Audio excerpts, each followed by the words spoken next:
যখন কোনো বান্দা সূরা ফাতিহার একটা করে আয়াত বলে আলহামদুলিল্লাহি রাব্বিল আলামিন, সঙ্গে সঙ্গে আল্লাহ জবাব দিয়ে বলেন হামিদানি আবদি, বান্দা তুই আমার প্রশংসা করলি। আর রহমানির রহিম যখন বলে আল্লাহ বলেন আসনা আলাইয়া আবদি। মালিক ইয়াউমিদ্দিন যখন বলে আল্লাহ বলেন মাজ্জাদানি আবদি। এরপরে যখন বলে ইয়াকা না'বুদু ওয়া ইয়াকা নাস্তাঈন পর্যন্ত যখন বলে আল্লাহ বলেন বান্দারে তুই আমার কাছে কি চাস, প্রাণ খুলে চা রে বান্দা।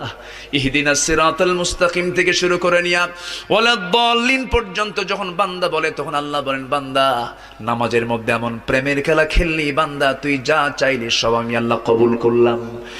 ওই বান্দা যখন রুকুতে যায় আল্লাহ তখন অস্থির হন।